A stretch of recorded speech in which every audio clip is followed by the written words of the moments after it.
Olá pessoal, na madrugada de 17 de junho de 1918, o czar Nicolau II, a sua mulher Alexandra e os seus 5 filhos, Olga, Tatiana, Maria, Anastácia e Alexei, com idades entre 22 e 13 anos, foram executados por tropas bolcheviques.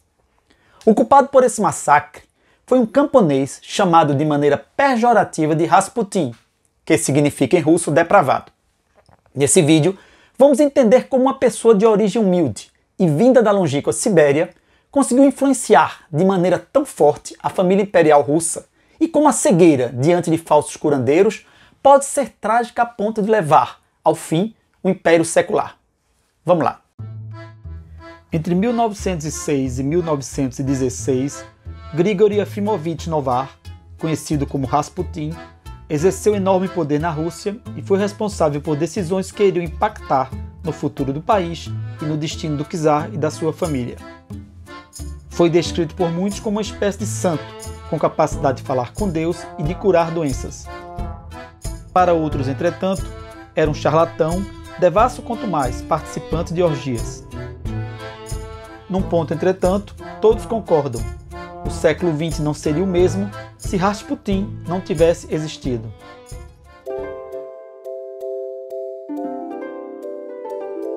Nascido longe do poder, na vila de Pokrovskoye, na Sibéria, entre os anos de 1863 e 1873, Rasputin era uma criança fadada a ter uma existência anônima. Acontece que a sua inteligência e vivacidade fizeram com que se tornasse o homem mais poderoso da Rússia durante pouco mais de 10 anos. Aos 11 anos, já era considerado pelos vizinhos como um predestinado, pois já pregava a palavra de Deus. Acontece que a sua fama também tinha o seu lado negro, em virtude do seu apetite sexual e para o álcool. Em 1897, ele fez uma peregrinação ao monastério e conheceu a seita Kyust, que pregava que o pecado salva a alma. Em 1903, Rasputin viajou para Petrogrado, tendo conhecido líderes da Igreja Ortodoxa Russa. Alguns deles gostaram do camponês. Outros ficaram assustados. Em 1904, já com bom prestígio, fundou um culto religioso, onde ele aparecia como uma espécie de guru. Esse culto atraía bem mais adeptos do sexo feminino. Em novembro de 1905, já com fama crescente e bom relacionamento com alguns membros da Igreja Ortodoxa, Rasputin encontrou-se pela primeira vez com o czar. Alexei, o caçula e único descendente do sexo masculino, deveria ser o sucessor do trono. Acontece que ele sofria de hemofilia, fato escondido do povo e mesmo dos nobres.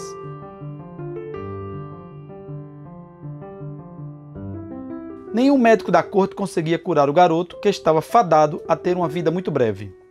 Para piorar a situação do czar, a imperatriz, à época, apresentava problemas de histeria. Na corte, as opiniões se dividiam sobre Rasputin. Alguns o viam como um homem santo, um ser divino, um profeta revolucionário.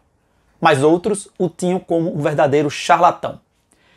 Em 1905, Gregório foi recomendado à czarina por uma amiga que disse que ele seria capaz de curar o pequeno Alexei.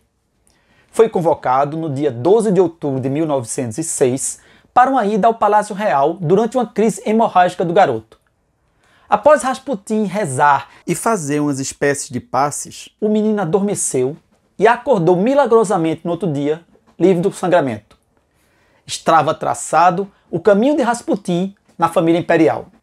À medida que Rasputin cuidava de Alexei, mais confiança da imperatriz ele conquistava. Passou a ser conselheiro espiritual e conseguia evitar as suas crises de histeria. Sendo exitoso também nessa questão, Rasputin passou a ter a confiança do próprio czar. Começou então a opinar sobre questões não limitadas à saúde do herdeiro. Passou a influenciar decisões políticas e militares. Isso levaria à queda do império.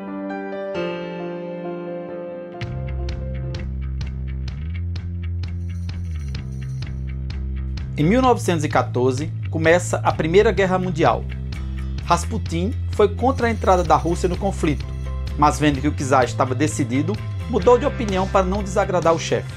Em 1915, numa das decisões mais estúpidas da história, Nicolau II, influenciado pela imperatriz, resolveu comandar o exército russo, substituindo o grão-duque Nikolaevich. O militar, que era primo do czar, foi alvo de intrigas feitas por Rasputin, que dizia a Alexandra que o grão-duque queria, na verdade, ser mais popular do que o próprio imperador. Praticamente todos os ministros foram contra, pois Nicolau ele não tinha nenhuma experiência militar. Mas o que valeu foi a opinião de Alexandra. Posso dizer que o fim da dinastia Romanov começou aí. Com o czar na guerra, quem assumiu o comando do país foi Rasputin por intermédio da imperatriz. Chegou a demitir ministros e nomear no lugar pessoas de sua confiança. Protopopov, por exemplo, sem nenhuma capacidade moral ou técnica, foi galgado ao cargo de ministro do interior. Essa foi uma das inúmeras decisões desastrosas da dupla Rasputin-Alexandra que levariam a Rússia ao caos e à Revolução de 1917. Tendo o poder de fato da Rússia, Rasputin ficava cada vez mais devasso. Frequentador de orgias, teve inúmeros casos com mulheres pertencentes à própria nobreza. Essa situação passou a irritar não só os nobres, mas o povo em si. A popularidade da família imperial despencava diante de um caos econômico causado pela guerra e pelas decisões malucas tomadas pela imperatriz e por Rasputin. Alguns chegavam a afirmar que ele era um espião da Alemanha. Políticos como Vladimir Kokovtsov e Stolypin pressionavam o czar para expulsar Rasputin da corte. Passaram também a surgir boatos de um caso entre a imperatriz e o bruxo. O próprio Rasputin alimentava a fama, proclamando seu domínio sobre a imperatriz. Императрица делает то, что я говорю. Tomando conhecimento pela polícia secreta da verborragia de Rasputin, o czar acabou concordando em expulsá-lo da corte, fazendo-o voltar à sua aldeia. Acontece que em 1912, Alexei teve outra crise aguda da doença. Os médicos o desenganaram, chegando Nicolau II a encomendar o seu funeral. Alexandre, então, enviou um telegrama para Rasputin, que prontamente respondeu dizendo: "Não se preocupe, o pequenino não morrerá. Não deixe que os médicos o aborreçam." Depois de poucos dias, o herdeiro estava recuperado e Grigori retornava à corte. A dependência de Alexandra aumentou mais ainda. Ela dizia que enquanto Rasputin estivesse ao seu lado, o seu filho viveria e tudo estaria bem. O declínio do Império Russo vinha se acentuando. Focos de rebelião cresciam dia após dia. Nobres achavam que Rasputin era a principal causa de tudo o que estava acontecendo. Surgiu então, em 1916, um plano formulado pelo príncipe Félix Yusupov para eliminá-lo. A fim de conseguir o seu intuito, o nobre convidou Rasputin para uma visita ao seu palácio. Lá, o bruxo teve o seu vinho envenenado com cianureto. Bebeu, mas o veneno não fez o efeito desejado. Rasputin não morreu. O príncipe, em desespero, atirou no bruxo, que também permaneceu vivo. Então, outros conspiradores presentes atiraram mais 2 vezes em Rasputin. Ato contínuo, os assassinos levaram o corpo para um rio a fim de se desfazer dele. Acontece que durante o transporte, o bruxo acordou e tentou estrangular Yusupov, obrigando um outro conspirador a desferir mais 2 tiros, sendo um deles na cabeça. O corpo então foi amarrado e jogado no rio. 2 dias depois foi encontrado com as mãos numa posição como se estivesse tentando se desvencilhar das amarras. A notícia da morte de Rasputin chegou com uma bomba nos ouvidos da família imperial, pois ele havia profetizado que se fosse assassinado por um nobre, o czar, a czarina e seus filhos morreriam pouco tempo depois. Mesmo após a morte de Rasputin, a situação na Rússia não melhorou. A guerra ia muito mal para o exército russo. Perdas de vida ocorriam em virtude de treinamentos mal feitos e de táticas desastrosas. A fome também era intensa na população, causada principalmente pelo desabastecimento em virtude da guerra. Uma onda de greves ocorria e a revolta do povo aumentava. Por outro lado, novas ideias chegavam à Rússia e se chocavam com o modelo absolutista adotado. Dentre elas estava o marxismo. A insatisfação era visível e movimentos defendendo a queda dos Romanov cresciam. Até que em 15 de março de 1917, um conjunto de forças políticas de oposição, formado por liberais, burgueses e socialistas, depuseram o czar Nicolau II. Muitas vezes, assessores diretos aconselharam Nicolau II a negociar com os insatisfeitos e a cederem parte do seu poder. Ele, sempre seguindo a sua esposa e Rasputin, se negava, pois o bruxo dizia que nunca os camponeses iriam se rebelar contra o czar. Nicolau, quando tentou ceder parte do seu poder, já era tarde demais, se vendo obrigado a renunciar ao trono.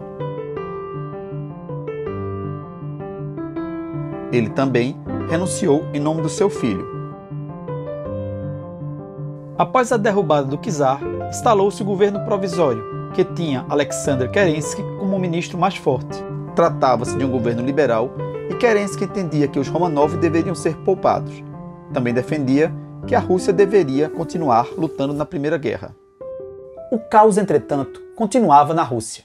Inflação absurda e escassez de comida mantinham o povo revoltado. Militares começaram a desertar do exército na Primeira Guerra. Nesse contexto, veio a Revolução Comunista de outubro de 1917. Kerensky nada mais podia fazer em prol da família real. Ele mesmo teve que fugir. Os Romanov, que estavam presos numa casa em Ekaterimburgo, no interior da Rússia, passaram a ter um tratamento cruel por parte dos guardas.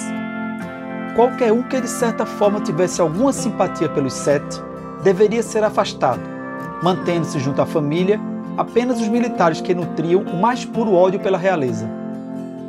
O destino da família estava traçado. Foram executados nos primeiros momentos de 17 de julho de 1918, num dos episódios mais cruéis da história. Sem dúvida alguma, se o czar tivesse ouvido os seus assessores diretos e se livrado da influência nefasta de Rasputin, o seu destino e o da sua família seria muito diferente e a história teria se livrado de um episódio horrível que foi a chacina de toda uma família a sangue frio. É isso aí, pessoal. Valeu, até a próxima.